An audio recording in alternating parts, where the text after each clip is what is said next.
আবার যেখানে যাচ্ছে সেখানেও কাদের, আবার দু একটা কথা বলতে গেলেও দেখে কাদের। ও এত ভালো।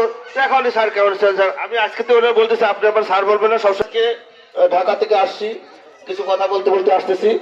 আসার পর বিভিন্ন যেমন আওয়ামী লীগ, বিএনপি প্লাস এত ভালো লাগছে যে এত ভালো লাগছে যে অসম্ভব ভালো লাগছে, যার কারণে সেই ভালোবাসাকে আপনার মূল্যায়ন করবেন। আপনি মূল্যায়ন না করবে অন্য লোক বললে লাভ হবে না, আপনার মূল্যায়নটা করতে হবে ওকে।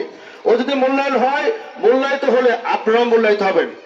আরেকটা বিষয়, বৃদ্ধ মা পর্যন্ত সবার নামে বরাদ্দ আছে, কেউ কিছু জানে না। আর যদি কেউ জানে তার জন্য বিনিময় দিতে হয়, সেটা কাদের জন্য দিতে হবে না।